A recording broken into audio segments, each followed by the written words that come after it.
اعوذ باللہ من الشیطان الرجیم بسم اللہ الرحمن الرحیم قال اللہ تبارک و تعالی فی القرآن المجید والفرقان الحمید۔ قرآن مجید فرقان حمید کا 11واں پارہ ہے اور سورۃ توبہ کی آیت نمبر 104 ہے۔ گزشتہ مضمون کو آگے بڑھاتے ہوئے اللہ تعالیٰ نے ارشاد فرمایا ہے، علم یعلموا، کیا انہوں نے نہیں جانا، ان اللہ، کہ بے شک اللہ تعالیٰ،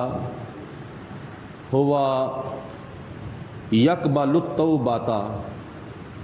کہ بے شک اللہ تعالیٰ ہی توبہ قبول فرمانے والا ہے، عن عبادہ، اپنے بندوں میں سے، وَيَأْخُذُ الصَّدَقَاتِ، اور اپنے بندوں سے صدقات کو قبول فرمانے والا ہے، وَأَنَّ اللَّهَ، اور بے شک اللہ تعالیٰ، هُوَ التَّوَّابُ الرَّحِيمُ، وہی توبہ قبول فرمانے والا مہربان ہے۔ مسلمانوں کی طرف اشارہ کرتے ہوئے اللہ پاک نے ارشاد فرمایا کہ ابھی وہ مسلمان جو غزوہ تبوک سے پیچھے رہ گئے تھے بامر مجبوری، انہوں نے ابھی تک جانا نہیں ہے کہ اللہ تعالیٰ کی ذات تو توبہ قبول فرمانے والی ہے۔ کن کی؟ عن عبادہ، اپنے بندوں میں سے، وَيَأْخُذُ الصَّدَقَاتِ، اور خدا تعالیٰ ان کا صدقہ بھی قبول فرمانے والا ہے۔ حدیث پاک میں آتا ہے کہ جب کوئی مسلمان اپنے دائیں ہاتھ سے صدقہ اس کیفیت سے دیتا ہے کہ بائیں ہاتھ کو پتہ نہ چلے، یعنی چھپ چھپا کر خفیہ طور پر کسی کے ساتھ، کسی حقدار کے ساتھ تعاون فرماتا ہے، تو نبی پاک علیہ الصلوۃ والسلام نے فرمایا کہ خدا تعالیٰ اس کو اپنے دائیں ہاتھ کے ساتھ قبول فرماتا ہے۔ اللہ تعالیٰ کے دائیں ہاتھ سے مراد ایسا نہیں ہے کہ جیسے ہمارا دایاں ہاتھ ہے بایاں ہاتھ ہے، یہ بات متشابہات میں سے ہے۔ مطلب یہ ہے کہ اللہ تعالیٰ اپنے شایان شان دائیں ہاتھ سے اس کا صدقہ قبول فرماتا ہے۔ اور اسی حدیث پاک میں نبی پاک علیہ السلام نے فرمایا ہے کہ خدا تعالیٰ پھر اس صدقے کی پرورش فرماتا ہے، چاہے تم ایک کھجور یا آدھی کھجور ہی اللہ تعالیٰ کی راہ میں صدقہ دیتے ہو، اللہ تعالیٰ اس صدقے کی پرورش فرماتا ہے۔ جس طرح تم کسی گھوڑے کے بچے کی پرورش کرتے ہو یا اونٹ کے بچے کی پرورش کرتے ہو، تو پرورش کرتے کرتے کرتے کرتے وہ گھوڑے کا بچہ ایک دن گھوڑا بن جاتا ہے، اونٹ کا بچہ ایک نہ ایک دن وہ اونٹ بن جاتا ہے۔ اسی طرح اللہ تعالیٰ تمہارے صدقے کی پرورش کرتا ہے، اور وہ صدقہ اتنا بڑھ جاتا ہے، اتنا بڑھ جاتا ہے، اتنا بڑھ جاتا ہے کہ وہ صدقہ پہاڑ کے برابر ہو جاتا ہے۔ یعنی دیا کتنا تھا؟ ایک کھجور یا آدھی کھجور۔ تو اگر بندے نے وہ اپنا عمل ضائع نہیں کیا، سنبھال کے رکھا ہے، تو خدا تعالیٰ اس کو اتنا بڑھاتا ہے کہ اس کا ثواب جو ہے وہ ایک پہاڑ کے برابر ہو جاتا ہے۔ تو یہ اللہ تعالیٰ کی ذات بابرکات کی کرم نوازی ہے کہ جتنی بندہ نیکی کرتا ہے اتنی ہی نہیں رہتی، بلکہ نیکی بڑھتی بڑھتی بڑھتی بڑھتی جب قیامت کا دن ہوگا، اس کی جزا ملنے کا ٹائم ہوگا، تو وہ پہاڑوں کے برابر اس کی جزا اور اس کا بدلہ جو ہے وہ دیا جائے گا۔ اللہ تعالیٰ ارشاد فرماتا ہے، وَقُلْ، اے میرے حبیب علیہ السلام آپ ان کو ارشاد فرما دیں، اے مالو، تم عمل کرتے رہو، فَسَيَرَ اللَّهُ عَمَلَكُمْ، پس عنقریب اللہ تعالیٰ تمہارے عملوں کو دیکھے گا، عملوں کا ملاحظہ فرمائے گا، وَرَسُولُهُ، اور اللہ کے پیارے رسول علیہ الصلوۃ والسلام بھی تمہارے عملوں کو دیکھیں گے، وَالْمُؤْمِنُونَ، اور اللہ تعالیٰ کے ایمان والے بندے جو ہیں وہ بھی تمہارے عملوں کو دیکھیں گے، اور ان قریب تم لٹائے جاؤ گے، الی عالم الغیب والشہادات، اس ذات کی طرف جو ظاہر کو بھی جانتی ہے اور جو باطن کو بھی جانتی ہے، فَيُنَبِّئُكُمْ، پھر قیامت کے دن خدا تعالیٰ تمہیں آگاہ کر دے گا، متنبع کر دے گا ان باتوں سے یا ان کاموں سے بما کنتم تعملون، جو باتیں تم دنیا میں کرتے رہتے تھے یا جو اعمال تم جسم کے دیگر اعضاء سے کرتے رہتے تھے، اللہ تعالیٰ تمہیں سب کچھ دنیا میں کیا ہوا بتا دے گا۔ اس آیت مبارکہ میں قابل غور بات یہ ہے کہ اللہ تعالیٰ نے حضور علیہ الصلوۃ والسلام کو ارشاد فرمایا کہ اے میرے محبوب، اپنے ان امتیوں کو فرما دو کہ تم نیک عمل کرو یا برے عمل کرو، ان قریب اللہ تعالیٰ تمہارے اعمال کو دیکھے گا، اور جس طرح اللہ تعالیٰ دیکھے گا، اللہ تعالیٰ کی عطا سے اللہ کے پیارے رسول علیہ الصلوۃ والسلام بھی دیکھیں گے، اور نبی پاک علیہ الصلوۃ والسلام کے توسل سے جو حضور علیہ السلام کے امتی ہیں، سچے پکے مومن، وہ بھی تمہارے عملوں کو دیکھیں گے کہ تم کون سے عمل کیا کرتے تھے۔ حضرت علامہ اسماعیل حقی رحمۃ اللہ تعالیٰ علیہ نے اس بات کی وضاحت فرماتے ہوئے ارشاد فرمایا ہے کہ اللہ تبارک و تعالیٰ کے نیک بندے جب نیک اعمال کرتے ہیں، نمازی جب نماز پڑھتے ہیں، روزے دار جب روزہ رکھتے ہیں، حاجی جب حج کرتے ہیں، سخی جب سخاوت کرتے ہیں، زکوٰۃ دیتے ہیں، صدقات کرتے ہیں، حقوق اللہ ادا کرتے ہیں، حقوق العباد ادا کرتے ہیں، نیکی چھپ کے کرتے ہیں یا ظاہری کرتے ہیں، ان کی نیت اگر یہ ہو کہ کیا نام ہے ہم صرف اور صرف اللہ اور اللہ کے رسول کی رضا کے لیے نیکی کر رہے ہیں، تو وہ نیک اعمال جو ہیں وہ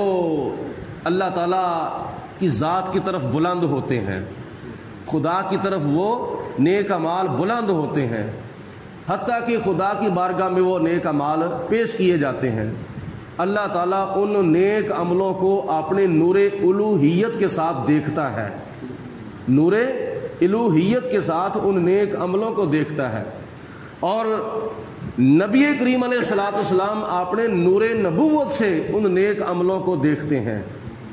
اور جو ایمان والے بندے ہیں وہ اپنے نور ایمان سے ان نیک عملوں کو دیکھتے ہیں۔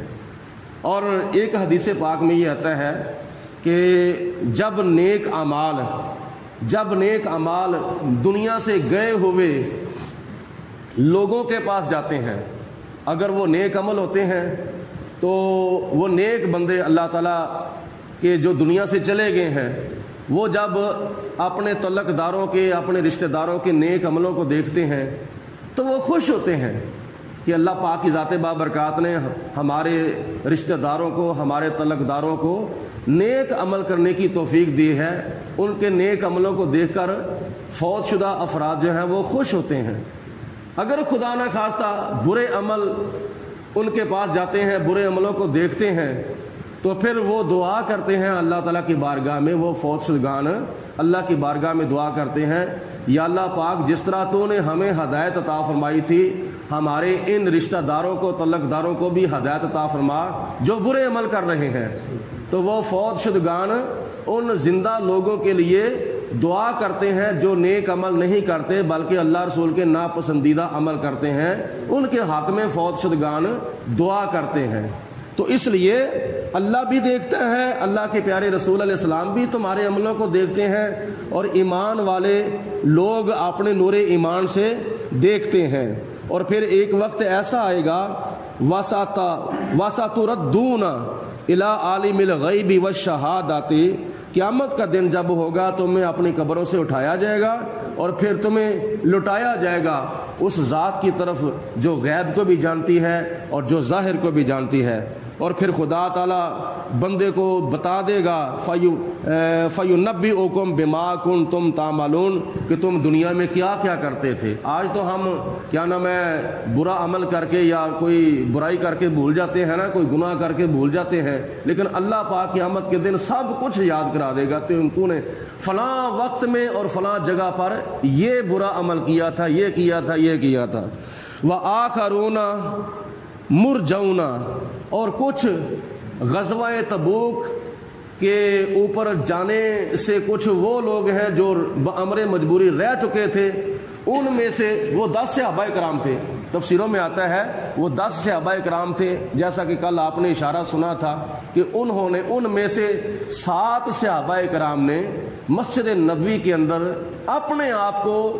بطور سزا مسجد نبوی کے ستونوں کے ساتھ باندھ لیا تھا۔ جب اللہ تعالیٰ کی ذات بابرکات نے حکم نازل فرمایا تو پھر حضور علیہ الصلوۃ والسلام نے ان کو کھول دیا، اور خدا نے فرمایا ان کی توبہ جو ہے وہ میں نے قبول کر لی ہے۔ لیکن ان 10 صحابہ کرام میں سے 3 صحابہ کرام ایسے تھے انہوں نے ابھی تک توبہ کا اظہار نہیں کیا تھا۔ تو جیسے انہوں نے توبہ کا اظہار نہیں کیا تھا تو خدا کی ذات بابرکات نے بھی ان کی توبہ کی قبولیت کو مؤخر کر دیا تھا۔ تو خدا تعالیٰ نے ان کی طرف اشارہ کرتے ہوئے ارشاد فرمایا وآخرون مرجون، کچھ وہ لوگ ہیں جن کا معاملہ مؤخر کر دیا گیا ہے، یعنی ان کی توبہ کا معاملہ جو ہے وہ مؤخر کر دیا گیا ہے لامر اللہ، اللہ تعالیٰ کا حکم آنے تک۔ اما یعذبہم،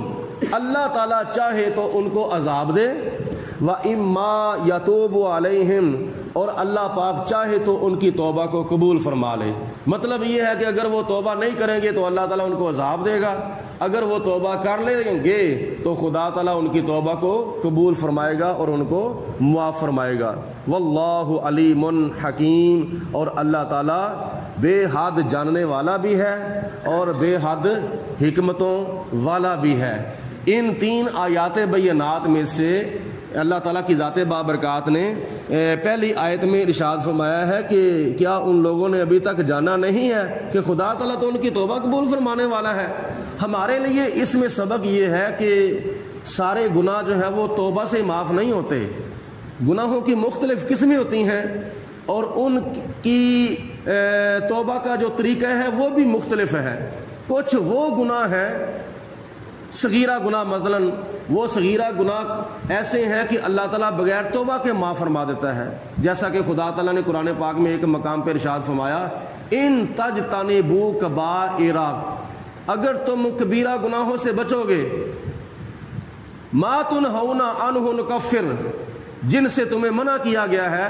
تو ان کبیرہ گناہوں سے بچنے کی وجہ سے اللہ پاک تمہارے صغیرہ گناہ جو ہے بغیر توبہ کے معاف فرما دے گا۔ کچھ گناہ وہ ہیں کبیرہ جو توبہ سے معاف ہوتے ہیں اور پکی توبہ سے معاف ہوتے ہیں، کچھ وہ گناہ ہیں جو کفارہ دے کر معاف ہوتے ہیں، جیسے بندہ روزہ توڑ لے، روزہ رکھ کر جان بوجھ کر بغیر شرعی عذر کے روزہ توڑ لے تو اتنی دیر تک وہ روزہ توڑنے والا گناہ معاف نہیں ہوگا جتنی دیر تک روزہ توڑنے کا کفارہ نہیں دے گا۔ اور کچھ وہ گناہ ہیں جو فدیہ دینے سے معاف ہو جاتے ہیں، مثلا کہ اگر کوئی ایسا لا علاج مریض ہے کہ جو زندگی بھر کبھی بھی تندرست نہیں ہو سکتا، اس کو امید بلکہ پکا یقین ہے کہ میں کبھی تندرست نہیں ہو سکتا، تو اس کے بارے میں شریعت نے حکم دیا ہے کہ وہ اپنے روزوں کا فدیہ دے دے۔ اور کچھ وہ گناہ ہیں جو فدیہ دینے سے معاف ہوتے ہیں، کچھ وہ گناہ ہیں جو کفارہ دینے سے معاف ہوتے ہیں، اور کچھ وہ گناہ ہیں جو شرعی حد لگنے کی وجہ سے گناہ معاف ہوتے ہیں، جیسا کہ قرآن پاک کی سورۃ نور کے اندر اللہ تعالیٰ کی ذات بابرکات نے ارشاد فرمایا ہے کہ اگر کوئی غیر شادی شدہ غلط کاری کرتا ہے، یعنی زنا کاری کرتا ہے، غیر شادی شدہ مرد ہو یا عورت ہو، تو اس کو 100 کوڑے مارے جائیں، اور اگر شادی شدہ کوئی غلط کاری کرتا ہے تو اس کو سنگسار کیا جائے، یہ شرعی حد ہے۔ چور ہے تو اس کے ہاتھ کاٹے جائیں، یہ شریعت کی حدیں ہیں۔ کچھ گناہ ایسے ہیں کہ جو شریعت کی حدیں لگنے سے معاف ہوتے ہیں، تو جب دنیا کے اندر کفارہ دے دیا جائے گا یا فدیہ دے دیا جائے گا یا شرعی حدیں لگ جائیں گی تو وہ دنیا کے اندر گناہوں سے پاک ہو جائے گا، قیامت کے دن پھر اس کو کیا نام ہے کسی قسم کا کوئی عذاب نہیں ہوگا، کیونکہ جب دنیا کے اندر اس نے جو توبہ کر کے گناہ معاف کرانے والے تھے وہ توبہ کر کے گناہ معاف کرا لے ہیں، اور جو صغیرہ گناہ ہیں بغیر توبہ کے معاف ہو گئے ہیں کبیرہ گناہوں سے بچنے کی وجہ سے، اور جو کیا نام ہے فدیہ دے کر گناہ معاف ہونے والے ہیں وہ فدیہ دے کر معاف کرا لیے گئے ہیں۔ جو شرعی حد لگا کر معاف کرانے والے تھے وہ شرعی حد لگا کر معاف کرا لیے گئے ہیں، اور جو کفارہ دے کر گناہ معاف کرانے والے تھے وہ کفارہ دے کر گناہ معاف کرا لیے گئے ہیں۔ تو دنیا کے اندر وہ بندہ پاک صاف ہو جائے گا، ان گناہوں کا حساب و کتاب قیامت کے دن اس سے نہیں ہوگا۔ تو اس لیے جس طرح گناہ مختلف ہیں، ان کی توبہ کے جو طریقے ہیں وہ بھی مختلف